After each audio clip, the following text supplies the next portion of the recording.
You're listening to Your Rivers Are Wrong, the podcast. My name is Merle. I'm here with my good friend Dante, and we're here to build worlds and tell their stories. So sit back, relax, and enjoy.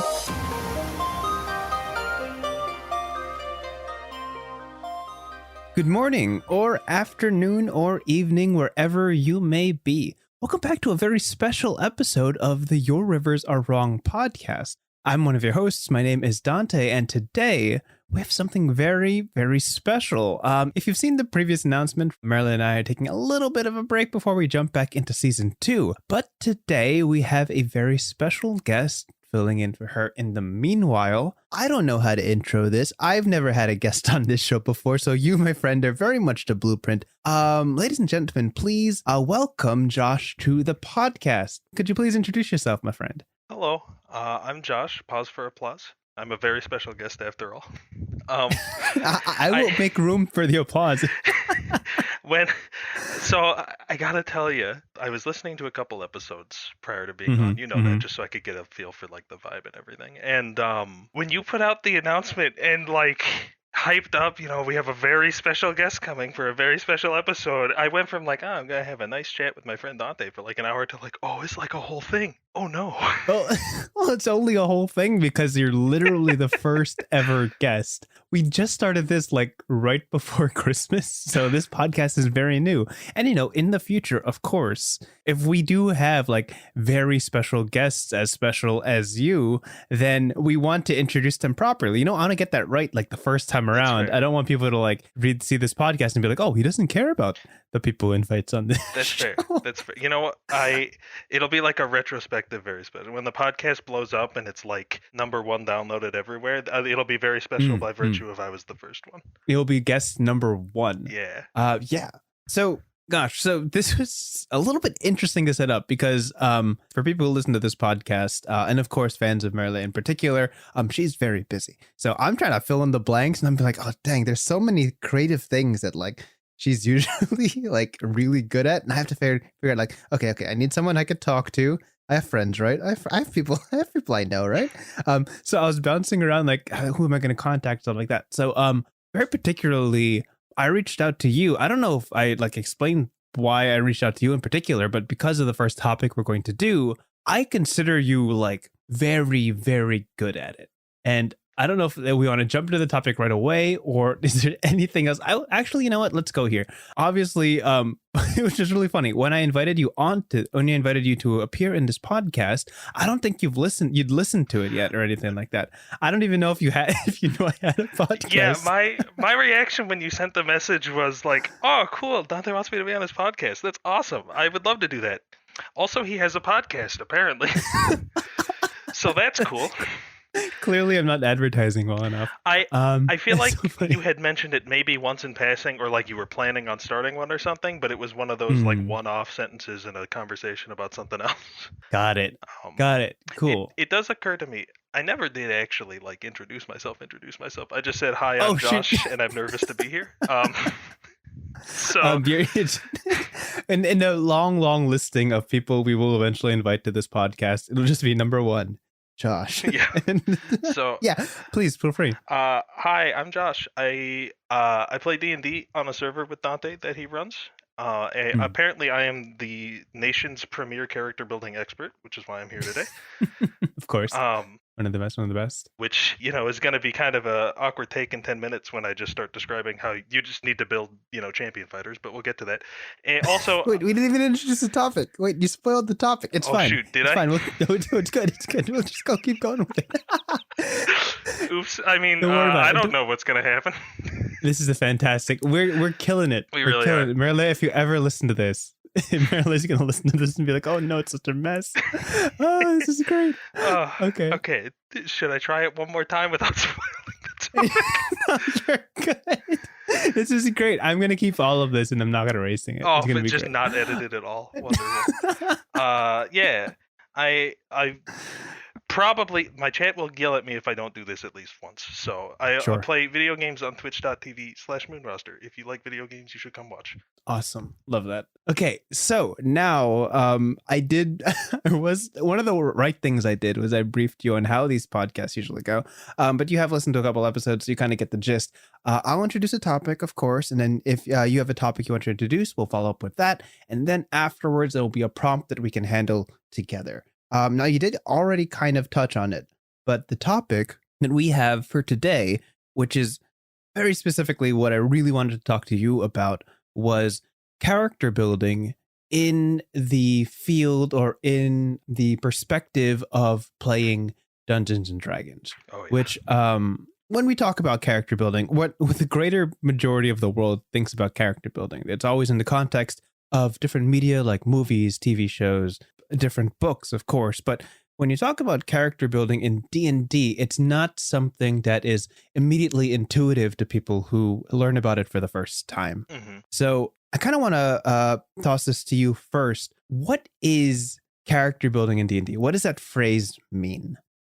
So I've had some time to mull this over, and I think for me, at least in D&D specifically, or I guess any tabletop, game like it, character building to me happens in kind of one of two different ways. You either have what some might argue to be too many hours in the system, to the point where you have a thing that you really want to do mechanically in the game, and you refine that down to a science, and then you kind of have the challenge of like, I have this character whose whole gimmick is, that he has a big sword that he flies around on like a surfboard, and he has a flute that can summon monkeys.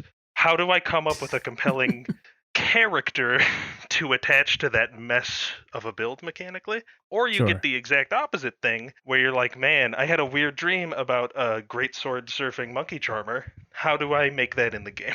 Exactly. Right.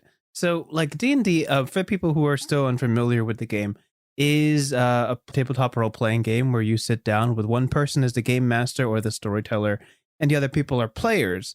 And the responsibility of the players is to invent a character that they will be playing in-game. Now, D&D is like an ongoing story, an ongoing improv sort of session where you take these characters that you've all made and walk into this adventure that the storyteller has crafted for you. And there's something very unique about it, which you touched upon, is that there are kind of two sides to a character. There's the story-centric character, like their backstory, their background, what they did, what they're going to do, what they want to do, personalities, goals, and all that. And then there's like the mechanics of the character, which is like their stats, the weapons they use, the spells they have, the armor they wear. Like all of those are important details in the context of the game.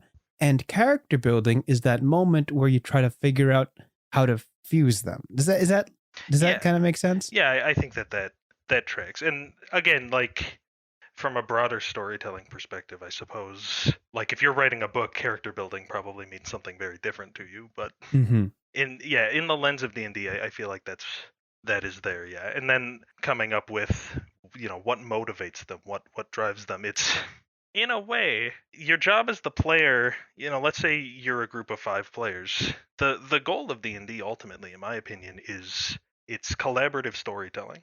Yeah. So you kind of end up in this weird situation where you have to come up with one of the 5 main characters of the story in a way that, like, you have motivations and, you have a drive that is compelling for everyone at the table without kind of turning any of the people there into the main character. Exactly. In other stories, of course, there is the concept of the main character, the person that the entire world, the entire story revolves around. But that's not really a thing in D&D. If there's not really a single main character, it's more like a main entourage or a main party, right? Mm-hmm. So if you think about how characters are made in D&D and how characters are made in other forms of media, why do you think certain D&D characters are written a certain way or are constructed a certain way, and how would that differentiate from like the ways that characters are written in books and movies and all that? Like, what is the different mindsets there? I mean, if I had to think about it, just kind of knee-jerk as you're asking the response, I feel like it's that you kind of are your D&D character, right? Like, if I'm writing a book and I, have this idea for my character in the book, even if it is an entourage where something traumatic happens specifically for that character, you have to plan out why it's traumatic for that character, what happened. Like, you are kind of in charge of every detail, where in a D&D game, you kind of benefit from having less concrete character motivations and goals, in the sense that if I make a D&D character that this one particular group slighted this character and so he's motivated against that one particular group, but then for whatever reason the adventure doesn't really interact with that group, that's just kind of a dead plot point on that character. Whereas if I keep it more vague and I say, this one particular group slighted my family, and now I kind of have a bias against all groups like that. Or yes. In the moment of the session to session thing, you don't know what's going to happen. You can't plan for how your character's going to react if suddenly, say, the leader of that group does show up.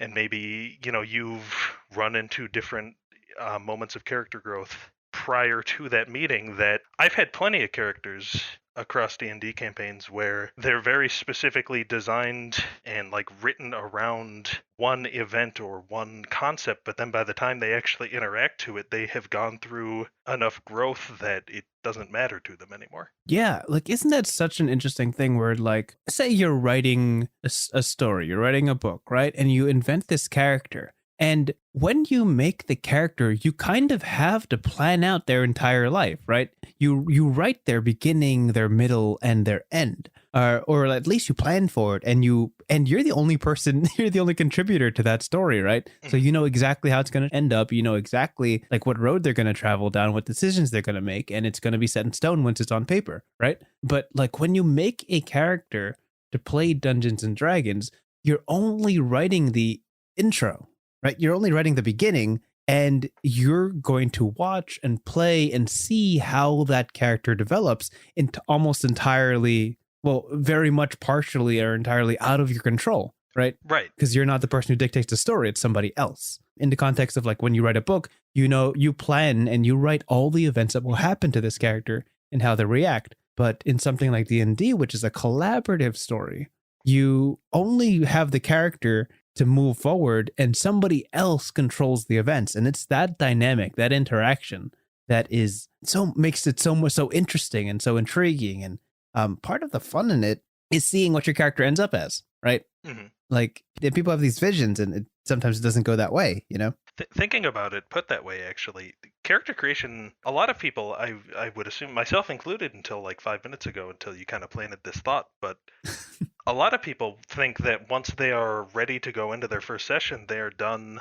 like the character creation is complete. But in a sense, character creation isn't over until the epilogue ends. Of course. And that could be like months, years later, depending on how long the D&D game goes on for. Yeah. Right? And this is also what I wanted to bring up and why this topic is, so near and dear to me. It's a fun process. Like, it's distinctly one of like top 2 favorite things I like about D&D is making character building. It's creating who you're going to play as and watching them grow and change over time. It's like witnessing a person like grow up next to you within the context of the story that you're contributing to. Mm-hmm. Like, I just think that's so fun, right? Well, and it's so easy to really get into those characters. Like, what has always impressed me about D&D stories, and you can listen to anyone, not even just D&D, just tabletop RPG characters in general, when it's done right, and when people are telling the stories to friends who maybe, weren't there for that campaign or for that game or whatever, it's never, the barbarian leader showed up and Tyler's character lost it, or, Tyler decided to fight them. It's, the barbarian captain showed up and Gungar lost his shit. Like, you don't tell the story of your friend doing a thing in the game. You are just in there. Like, it's... Yeah, exactly. Yeah. I've mentioned it with Merle on a previous episode where memories or things that happen in D&D, when played with enough intent or emotion, can feel like very real memories. They can feel like very real events that happen to you, to the point that these moments are so visceral and you can recall them as if you were there and you witnessed them. It's really a fantastic phenomenon that I continue to enjoy about the game. Yeah. So why I I think this is why when I was thinking about this topic, why you came to mind in particular to talk about this, because we've known each other actually for almost 3 years now. I think. Has it been that long? I think it's 2019. You you arrived in the Lindria server. And we've been making characters ever since, right? Mm-hmm. And amongst everyone, I'm about to put shade on everybody in Lindria, but no, but like indirectly, of course. Only to compliment you.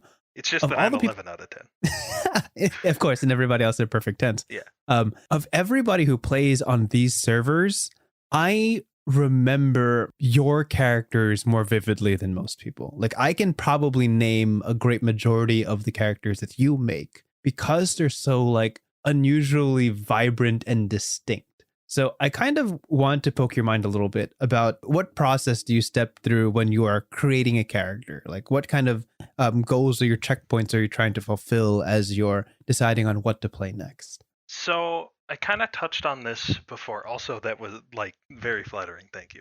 No problem. I kind of touched on this earlier in that the way as I see it, and I'm sure there's any number of ways to make a character, but from my limited perspective, it's always either an idea for something mechanically that I think is interesting or an idea for something narratively that I think is interesting. And I think if I do have characters that stand out for a reason, it's because I have a tendency to very hyper specifically focus on one thing. I come up with one ironclad rule for any character I make, and I don't make it like, hey, I'm the turtle guy and my whole thing forever is turtles.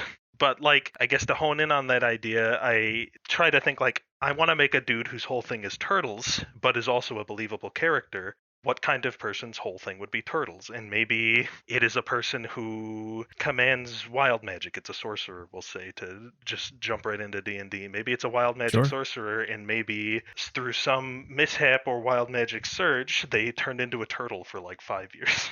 That changed their perception of the world. And, maybe they think and like act a little bit slower, but, also came out of it with some wisdom or something. And I don't know, like if, again, stepping just into the character creation shoes, you would expect a turtle themed character to be kind of bigger and stockier. So maybe it's funnier if they're like a cat person or like a tabaxi, literally like a cat human who has this affinity for turtles for some reason. Yeah, that's so fun. Yeah, which is something that absolutely happens in D&D. It's like, what if the character that I'm making had the most ridiculous past experiences that molded them into a person that is truly not only unusual, but like exceptional. Like it takes a very unique and specific set of past experiences to create somebody like this, which is certainly part of the process.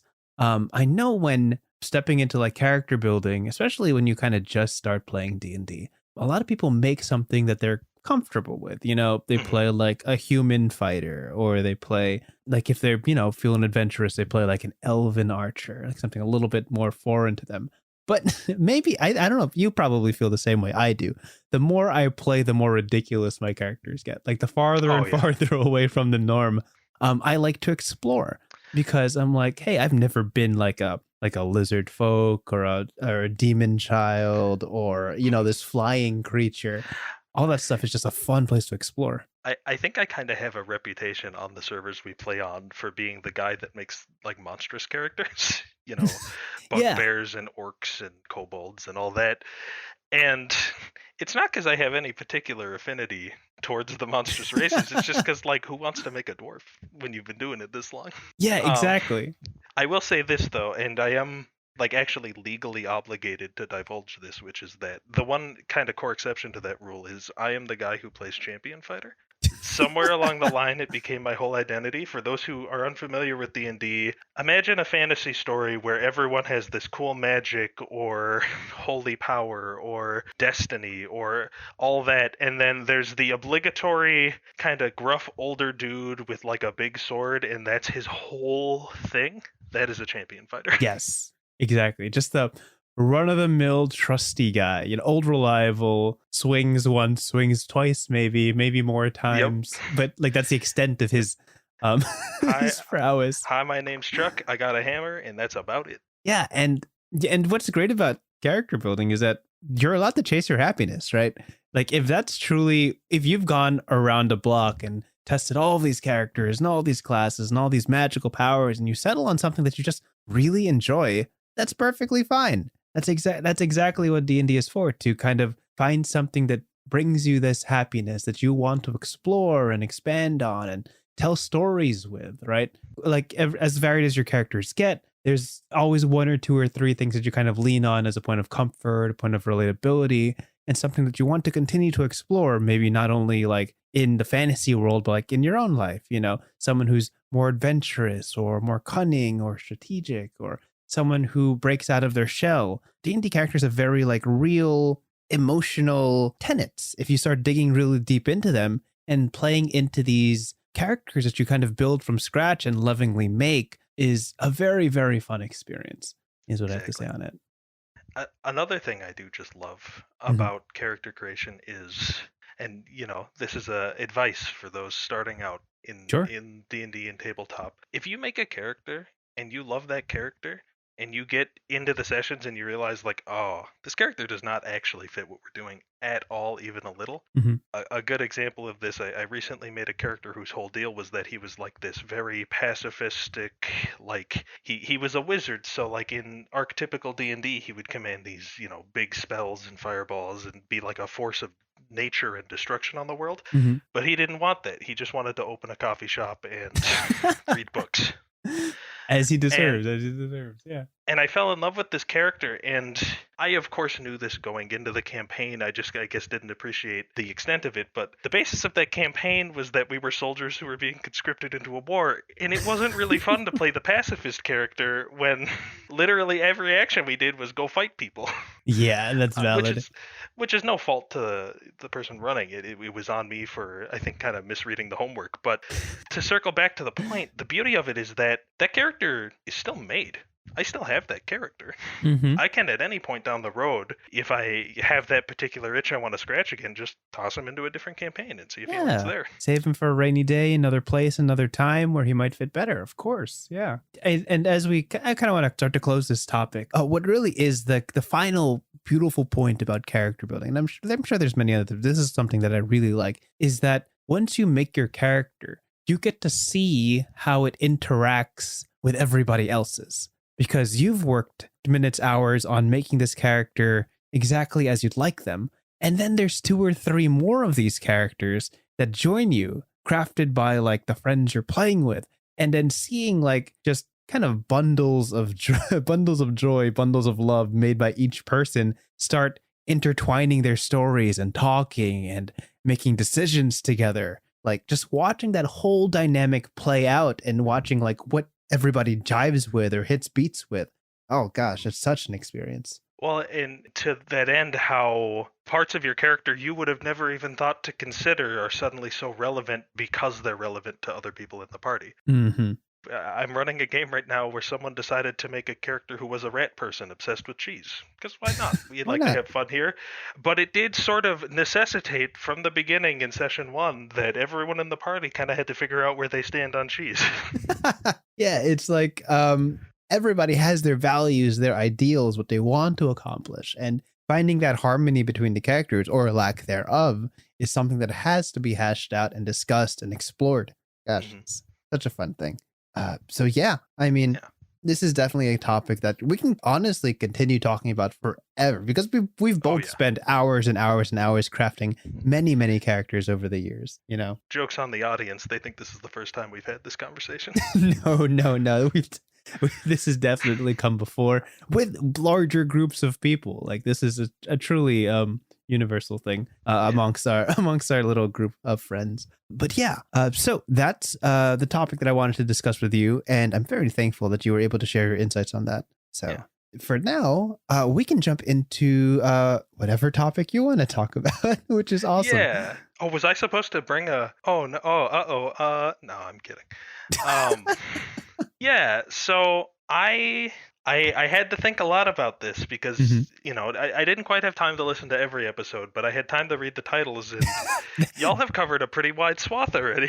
And it's only season 1. Yeah, we're working on it. Exactly. So I thought I would get in while I had the chance with a topic kind of near and dear to my heart narratively. I talked before about how I like to play the, old guy, but not too old, that's been here for a while, that, he's just the dude with the sword, kind of the old mentor character. And Mhm.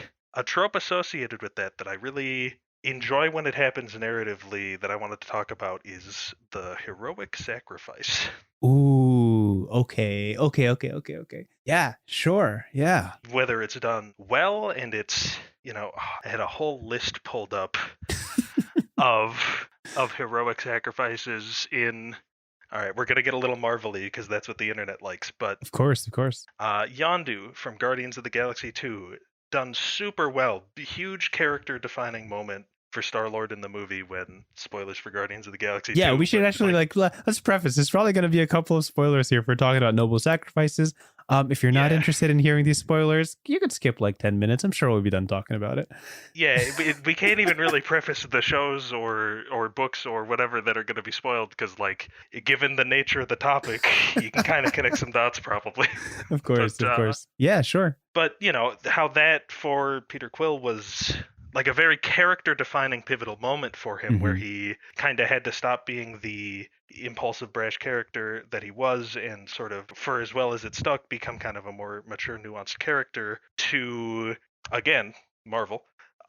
Tony Stark at the end of Endgame, how that, Of course. in a sense, it did set the scene for the cinematic universe going forward, but in its encapsulation, it was a very poignant end. It didn't really need to set up and motivate characters within its own movie. It just was there as sort of a tearful goodbye. And if I can indulge, I don't have Go a ahead. specific example for this, but I feel like even when it's done at its worst, and it is a way to write your main character out of an unwinnable situation at the cost of one side character, Mhm. it can still feel pretty cool. Of course. Yeah, the noble sacrifice obviously plays up in a lot of more actiony fantasy sort of settings. I immediately think of like Game of Thrones, where a lot of characters perish. What's interesting about that topic or that series is that not every sacrifice is noble, right? Not every death is truly honorable. Sometimes it's just meant to send a message. Sometimes it's very rude and abrupt. So, how about we step into like what makes a sacrifice noble? Like in the context of a story or a tale we're trying to tell, what has to happen before the sacrifice is made to truly make it something worth honoring or takes on the title noble, you know? Mm-hmm. Well, and in even just saying, it happens in these action-filled fantasy grand things, you can even kind of distill the essence of it into, like, say a high school sitcom where two characters maybe were cheating on a test and one person takes the blame. It's not as big and grand, but the gesture is there. As I suppose, if we're going to use noble sacrifice, maybe like cheating on a test shouldn't have been my first example. But yeah, I mean, there's kind of the easy softball answer of it has to be selfless, done for the sake of someone else. Mhm. But I think to really have impact, it's not as simple as just everyone's in trouble, but don't worry, Old Man McGee is going to save the day in Mhm. like one last hurrah. If that's your first meeting of Old Man McGee, you're probably not going to care very much. Exactly. It's just going to be this weird note of like, remember when that farmer jumped in front of the alien tank? That was kind of weird, but I guess it worked out. So you have to have a character that, even if it's kind of clear from the onset. I was doing a little digging into this on TV tropes, and they had another trope I really liked the name of there called "Too Cool to Live." I love that. What? Right? Where you just have Perfect. this perfect sort of idol to look up to that, like, well, if they stay in the story, they're gonna Solve everything. They're just gonna solve everything. Yeah. Mhm. So even if you know, like, that's gonna happen, as long as you make that character compelling. Yeah. And I think it's important that how do I word this? It's important that they're important to the person they're sacrificing themselves for. Of course. Naturally, yeah. I think it's something like the character for the sacrifice to have weight, for the sacrifice to truly be something that lingers and hangs. The character has to form bonds. They have to mean something to the rest of the cast. They have to have had conversations. They have to have had these heartfelt moments. They had to kind of have shared experiences so that when they sacrifice themselves, there's a sharp feeling of loss, right? That there's all of this information that is gone in the wind, all of these shared moments and loved memories that and can no longer happen.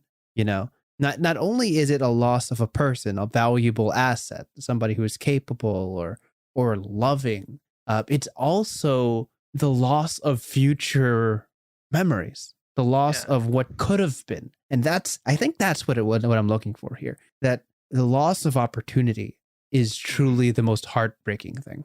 A story that now, I mean, I guess it is resolved, but not the way you wanted it to be. Yeah, exactly. Right. You're never going to find out what their destiny was. Maybe it was this. Who knows?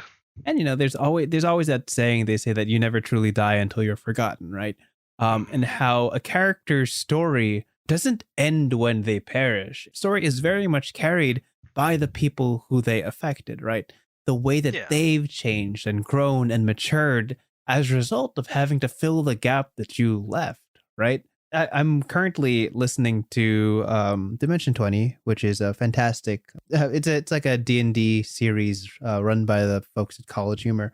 Brilliant team of like improvisers and comedians. I'm watching their series called A Crown of Candy, which is like a humorous, like funny take on Game of Thrones, where everything is made of candy. It's like Candyland, but Game of Thronesified. I'm so excited to see where the big, sincere, noble sacrifice comes in Candyland. Yeah, it's so you go into it, everybody's made of candy, licorice, gum, like gummy bears, all that, and it's adorable.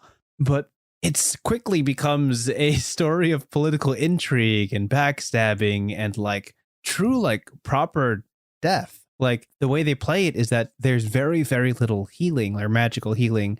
There's no healing potions. Like it's very grim and things are unfair from the get-go, so that these characters only truly have each other to rely on. So right from the get-go, all of this weight is kind of stacked on top of each other as these characters interact, and they start, layering their relationships and improving how well they know each other and how valuable they are to each other. So that once one of them is ripped away, there's a huge hole left, and you can feel what is missing almost immediately. It's not specific to just this series, but a lot of shows that handle death really well work to weave the character as much as they can into the story, so that when they're pulled away, the impact is like palpable, Well, and it kind of segues naturally into a sort of bittersweet opportunity from the void left by that character, in that we now have the opportunity to meet someone new. Of course. Can bring a new element in that wasn't there before, and maybe it wouldn't have fit at the beginning of the story, but now that everyone has kind of matured and progressed along, they are able to, they're ready to kind of face this new element. Yeah, exactly. I think it's it's a very powerful tool, and obviously, like, it's done badly sometimes.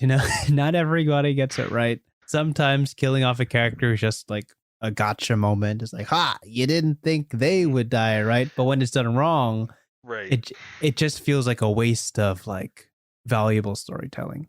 We're Game of Thrones too. We can kill characters. See, no one's safe, except we're never gonna do it again. Yeah, the first season of Game of Thrones, first 2 seasons of Game of Thrones, truly had a feeling of nobody was immortal. And that quickly changed. But they did a very good job making it like, it never felt like they were killing characters just for the sake of killing characters. It always made sense narratively when someone had to die. Yeah, and like the vacuum left in their absence was like something that every character was affected by. It was a good time while it lasted. Yeah, it's a shame they never made like more than X seasons, where X is the season you think it fell off. Yeah, exactly that. So noble sacrifices are just a really, really good literary tool when done right. right? There truly is just a lot of nuance to it. To kind of further your point, actually, I feel like the only way, and bringing it back to D&D a little, I feel like the only way to truly invalidate and cheapen it is to undo it, right? Like, I think that's the last thing you really need to make it stick. It has to be permanent. You know, maybe you said it yourself, it happens a lot in fantasy. In a lot of fantasy, you can just cast a spell and they're alive again.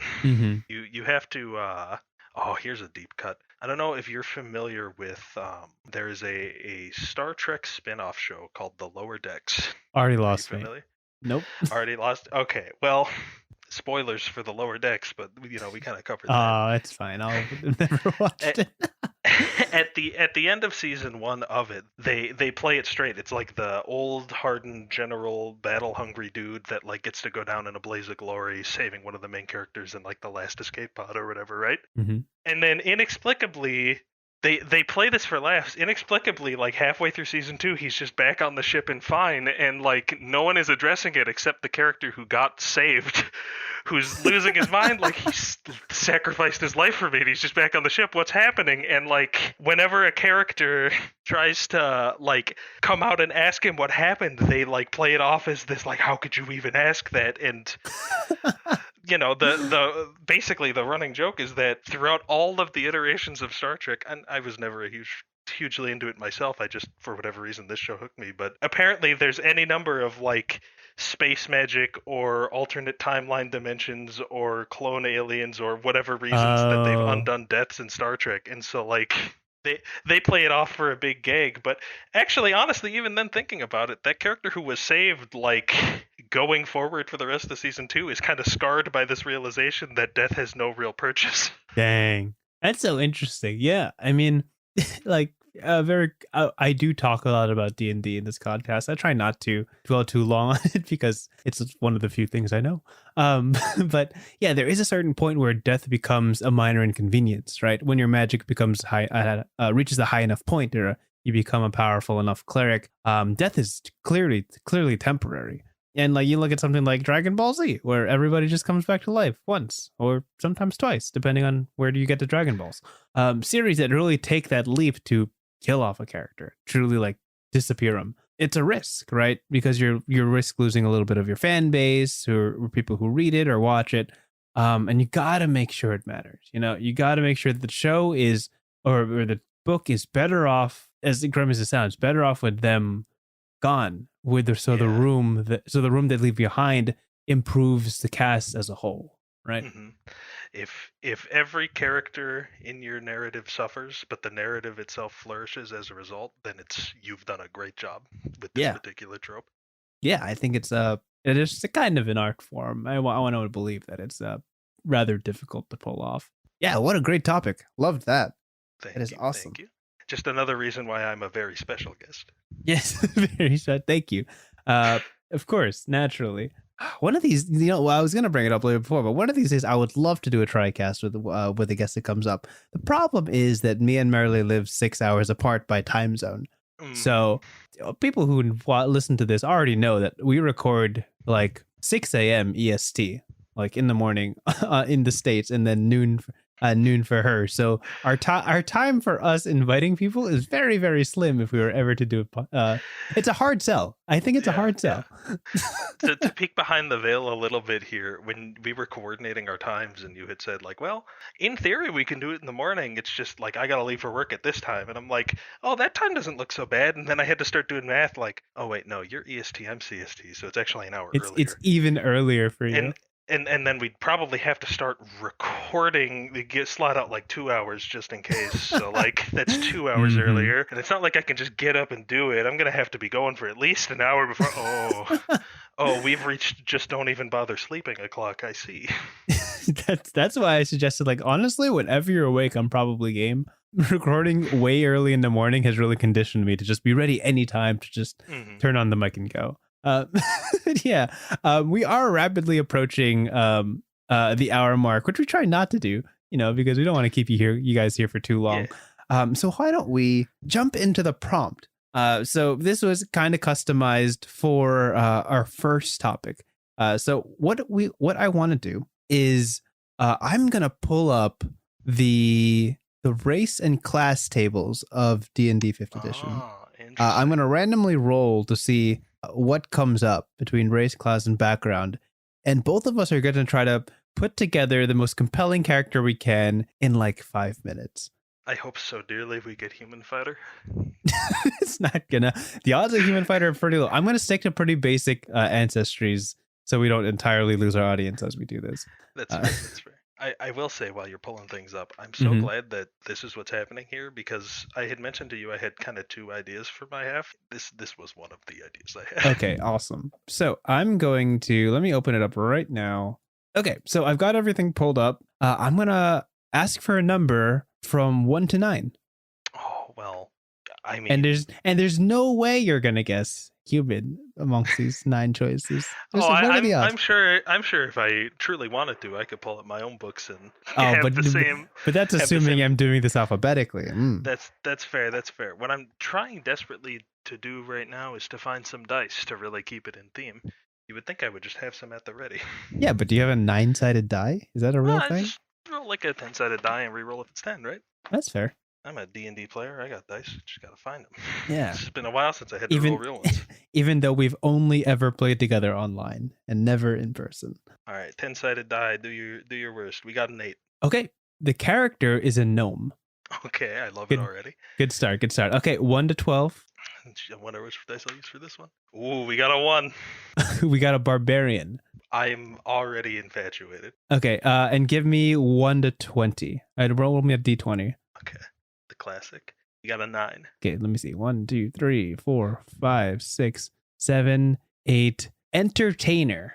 Okay, so the character that we're gonna spend 5 minutes building, and we're gonna keep it real tight. We're gonna wrap this up real quick. They are a gnome, barbarian, entertainer. All right, yeah. You throw on the first detail, and I'll pile on. Okay, well, surely they're a gladiator, right? Like, right, just for sure. Surely they're a gladiator whose whole gimmick is like, come one, come all, face the tiny menace, right? Sure. Okay. They're a gnome. They're so small. How did they even get into this business? Maybe they tried so hard to be a wizard and they just couldn't. They just didn't have it in them. And so like they were always teased by all the other people in the village for being like a little scrawny gnome, like little nerd. But then the other gnomes bullied them for the opposite reason of like, you're not even smart. You're like how are you a dumb gnome?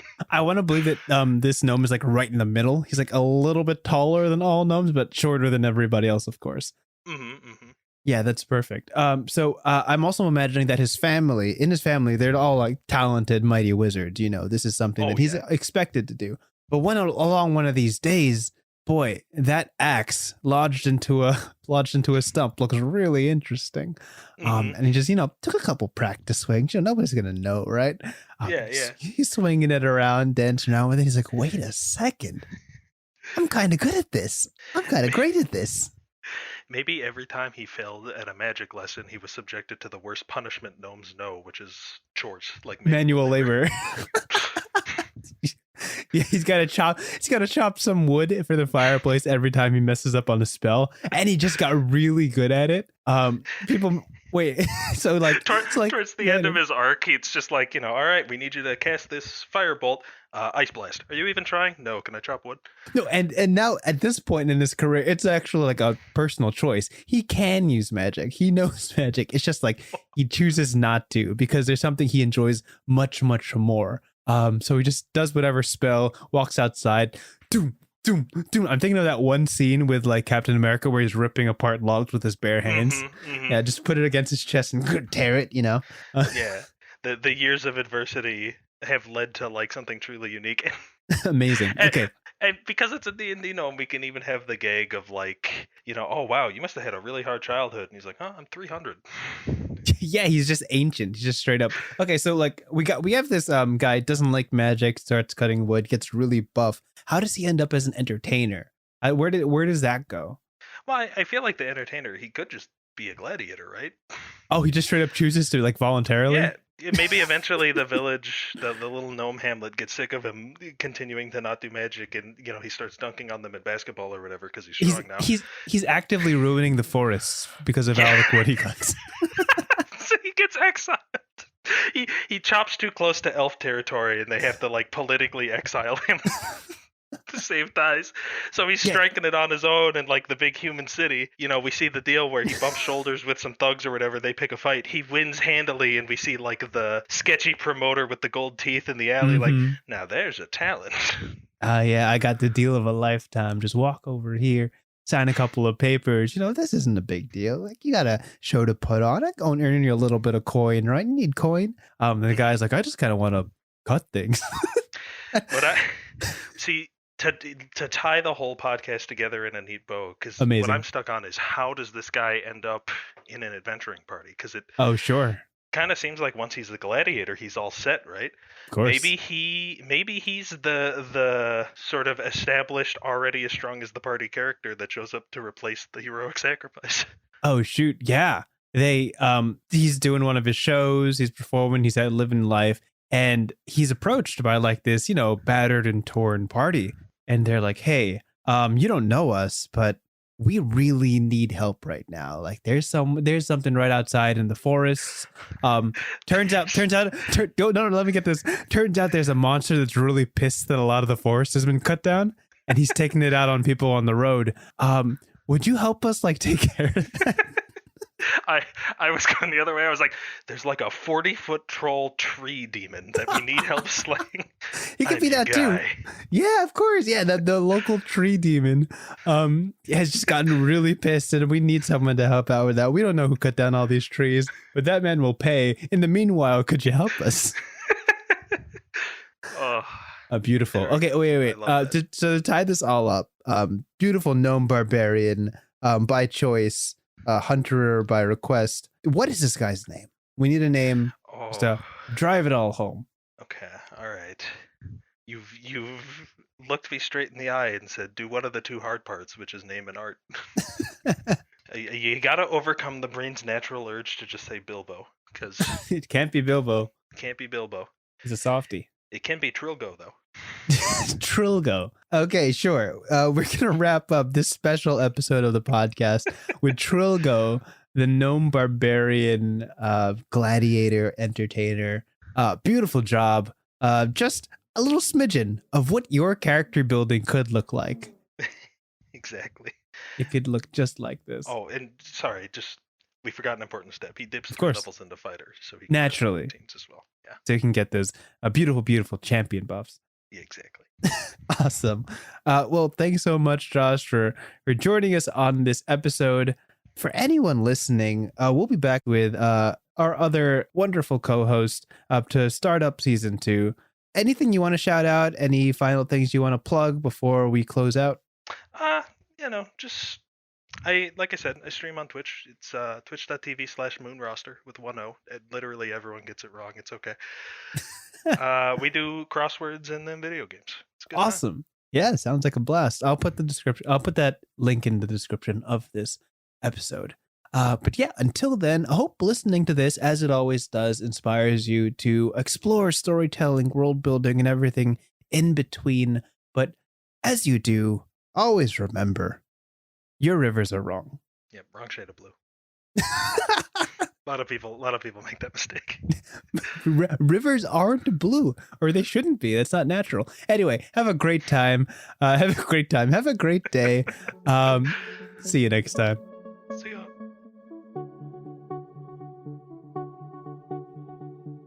Thank you so much for listening to this episode of Your Rivers Are Wrong. If you have any questions, comments, or ideas for future episodes that you'd like to hear us cover, feel free to contact us at yourriversarewrong@gmail.com. Our intro and outro music is written by Maarten Schellekens. Thanks for that. And again, thank you so much for listening. We hope to see you at the next one.